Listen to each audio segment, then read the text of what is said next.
Welcome back to the podcast, Amazing Tales from Off and On Connecticut's Beaten Path. I'm your host, Mike Allen.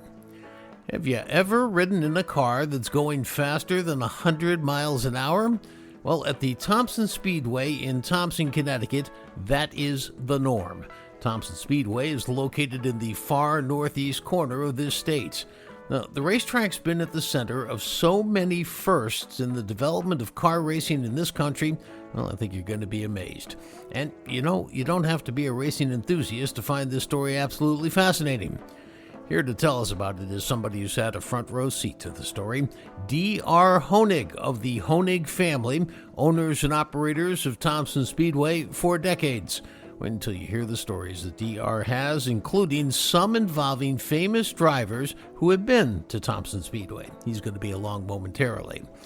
This week's trivia question: a 16-year-old girl is said to have done the same thing for the British attack on Danbury as Paul Revere did for the British attack on Lexington and Concord. Who was she? Stick around after the main program for the answer, because then, as always, you'll know the topic for next week's show.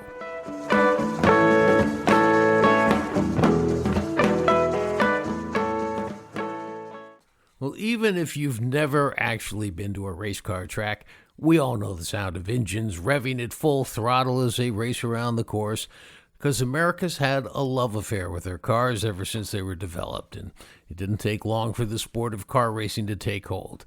Now, when you think about car racing, of course, the names Indianapolis Speedway, Daytona 500, those are the ones that come to mind because they hold iconic status in the sport. You may be surprised to learn, though, about the many early contributions made in the very furthest northeast corner of Connecticut in Thompson, Connecticut, not far from the Rhode Island and Massachusetts borders. The Thompson Speedway has been owned by the same family, the Honig family, since way back in 1940. Multiple generations of that family have contributed to the development of the business. Now, back in 1940, it was an oval racetrack that they opened where cars race around in circles. And it wasn't the first racetrack in the country, but it was the first of a particular type, and we're going to talk about that in a moment. It's a very interesting story why and how the Honigs got involved in racing, and I don't want to spoil that either, so you have to hang on a second. But once they got going, they kept going, establishing first after first. Not talking here about first-place finishes, rather firsts in the field of car racing, things no other racing operation in the U.S. had done at that time, including Indianapolis and Daytona. Now, aside from the Honig family, another big player in this story is their next-door neighbor, next to their sprawling farm in Thompson, Connecticut, a man named George Weaver. Weaver was also a prominent name in car racing back in the day. He had a hand in the establishment of something called the Sports Car Club of America, SCCA. May not have heard of that one, but you've certainly heard of NASCAR. Well, just wait until you hear about the role that Thompson Speedway played in the development of NASCAR. Now, Weaver also built a racetrack 12 years after the Honigs had opened their oval track. Weaver's wasn't the oval type of track. Rather, it featured multiple turns, some hills, some straightaways, more like an obstacle course for drivers. And his course also set a first in the country, which you'll hear about. Weaver had his track layout in mind. He was all set, but he didn't have enough land to also build all the infrastructure facilities that the Honigs had at their oval race car track. Things like grandstands for the fans to watch, parking lots for the fans' cars, food concession stands, ticket booths, toilet facilities, all those things. And so he formed a partnership with the Honigs to blend their operations together, and it worked for a number of years, but finally ended with some bad feelings on both sides, and, well, the Honigs wound up building their own track on their land to complement their oval track, and George Weaver got out of the business. Now, with all of that as background, we introduce now D.R. Honig, one of the key members of the Honig family. It was his grandfather who built Thompson Speedway. His dad ran it for a while when he was now playing golf as a professional golfer himself. And then D.R., who ran it for a few decades. And now his two sons run the family business. So, D.R., let's start with one of the best parts of this story, which is your grandfather, after a storm came in 1938. It wasn't just any storm. It was a major hurricane. Tell us this story. How did this whole thing get off the ground? Hurricane of 38 came through here. My family were dairy farmers. After the storm, all the trees were tipped over, the barn was tipped over, the silo came down, and the farm was basically destroyed. And they weren't doing very well at it anyway. My grandfather decided he didn't want to be a farmer anymore and had seen some auto racing up and down the seacoast here, at fairs and carnivals and things like that. Oh, they used to race midgets on horse tracks, and he got an idea he wanted to build one. So your grandfather had this vision. He had this idea. He wanted to build this. And he took it to a new level, a level that had not been seen in the United States. Tell us what tracks were like and then what your grandfather did. So all the tracks were either dirt, or the only other one was Indianapolis that was brick. So they're all dirt tracks. And they had some tracks that actually had wood planks. Oh, absolutely. There were board tracks. And I think he got the idea for the shape of the racetrack in the banking from a board track. And that's significant, right? Because this was a 15% degree, if I have it right, on the angle of the oval going around the backside. Right, so it was high bank, and dirt tracks weren't high bank. So I don't know how they really came up with the idea, but the only thing I can figure is it came from the configuration of a board track, because dirt tracks didn't have bankings, and Indianapolis was pretty flat. It was brick. Board tracks had a high bank, and he copied that idea and came here, carved it out, and paved it. He worked with a couple of guys, I love this, the Bears, who did something interesting. They had helped pave one of the earliest cross-country roads in the United States, Route 20, that goes from Boston all the way out to California. In fact, I think it is the longest road in the United States is Route 20. And they were paving that, and your grandfather knew them? Yeah, they were friends. They were hunting buddies. They used to hunt rabbits and pheasant and deer hunt. They were just good friends, and they got talking about it, and they took a road trip and looked at some racetracks and came home, and they made a deal, and they figured the farm was gone, so they might as well build a racetrack. They had the equipment, they had the technology, and they came on the property and carved it out with my grandfather, and they made their own asphalt on site. They crushed the gravel here and added the oil, mixed it, and they had their own paving equipment and got it done. Now, the oval track in those days was 0.625 miles, which is between a half and 3/4 of a mile. Tracks in those days, if I did my research right, were really only about a quarter mile, so this was a big track. Oh, yeah, it was a big deal. Yeah, definitely. It was something nobody had ever seen. And so in those early days, I mean, I know you were just a youngster at the time, but, what was the draw? I mean, I understand when it opened in 1940, it was a sellout. Yeah, that's what I understand. I wasn't here in 1940, but, oh, yeah, I've seen pictures, and it was always sold out. This was, for people who aren't aware, a circular oval track is what NASCAR generally drives. And then there are what I would call a racetrack or a Formula One type of racetrack, or almost Le Mans in Europe, that sort of thing, where there's a lot of curves and whatnot. And that's a different style of racing. The unique part here about Thompson is you're the only one in the state that has both. You have both an oval and a racetrack on site. That's right. So we have a 5/8 of a mile oval and a 1.7 mile road course that incorporates the oval. So during the 40s, there was something formed called the SCCA, the Sports Car Club of America. And I guess this is where a lot of the racing enthusiasts sort of congregated to this group. Tell me a little bit about SCCA and what it did here at Thompson. So the SCCA began in Thompson.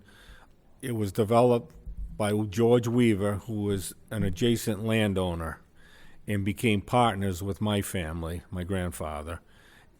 They built a racetrack on Weaver property and on the Honig property, and formed SCCA, Sports Car Club of America. It was formed here and still running today.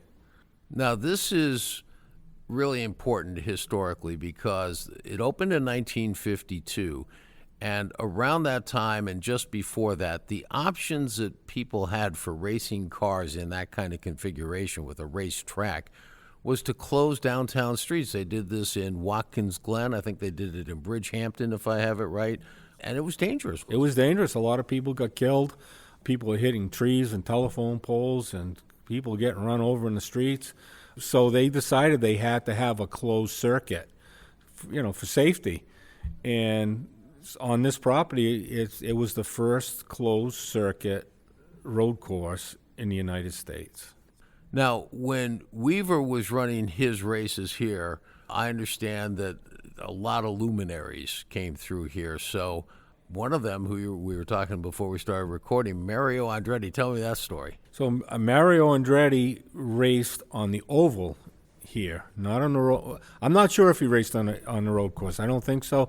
We have a photograph of him on the oval, probably mid-40s, I would think. He definitely ran here. Now, you have a great story about Paul Newman, who you used to ride a lot at Lime Rock, but used to ride here too. He just loved it. He was an enthusiast. And you tell me that as a youngster, he had you in his Porsche. Tell me about that. So Paul Newman was here doing driver training with SCCA to get his SCCA license.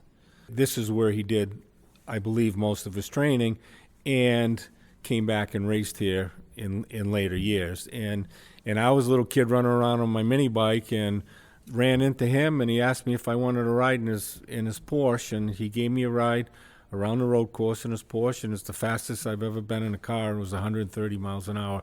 I remember looking over at the speedometer, and I couldn't believe it was going that fast. He was a great guy, a regular guy. I didn't know who the heck he was. I just got to ride in his race car. So now, two brothers, famous brothers, Tommy and Dick Smothers, and you were on your mini bike then too. Yeah, I was ripping around on my mini bike, and one of them stopped me at the racetrack and wanted to ride to the clubhouse that was up on top of the hill. It was kind of a hike, and he asked me if I'd give him a ride on my mini bike up to the restaurant so we could get one of my grandmother's turkey sandwiches. I love it. Now, you have, if you count it up, I guess totally, 6 generations in the Honig family associated with this property, going back to your great-grandfather. Do I have that right? Started with my great-grandfather, and now my grandchildren are here. Unbelievable. And your 2 sons are running, because a lot of people who maybe don't know the Thompson Motor Speedway don't realize that you also have a beautiful golf course here, too.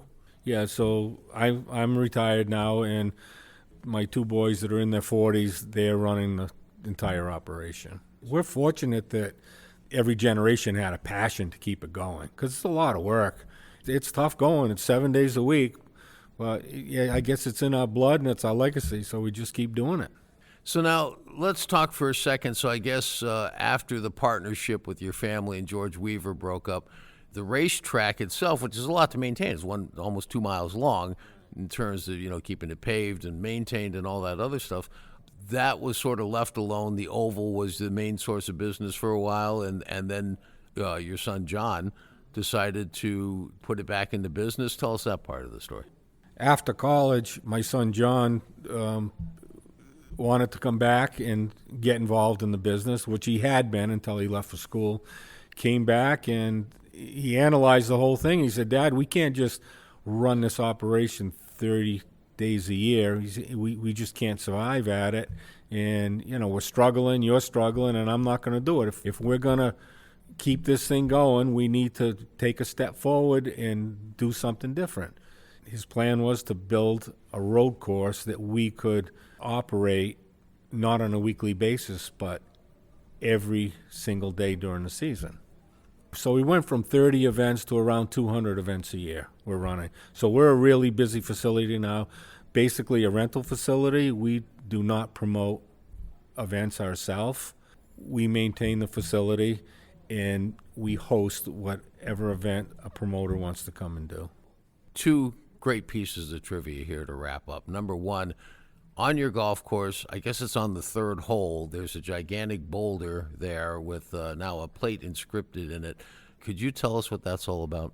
This was a post road, I guess, from Boston to Hartford, and George Washington was coming through here and stopped at a tavern there for the night, Jacob's Tavern. It was right off the main road, and he spent the night, and when he got back to Washington, wrote a letter to the tavern that It was not a good house. It was cold and the food wasn't good, and he wasn't very happy with it. The letters and historical records in town here. The foundation is still visible. Now, another one, which is just fascinating because you've had so many firsts here.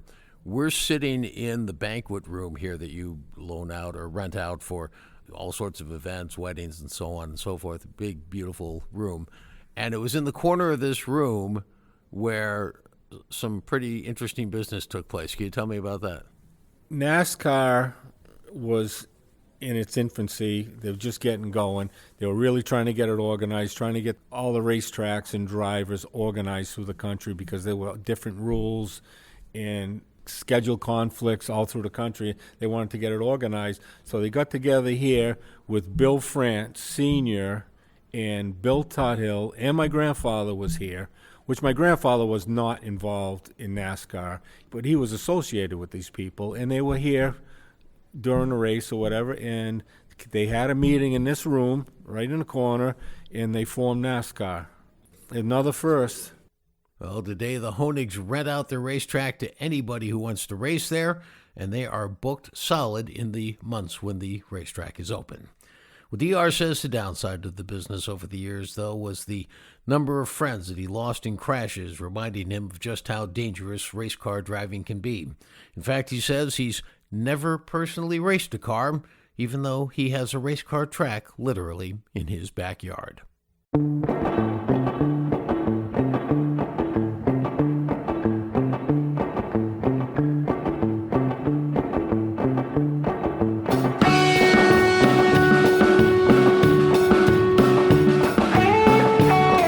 Well, that wraps up this episode of Amazing Tales from Off and On Connecticut's Beaten Path.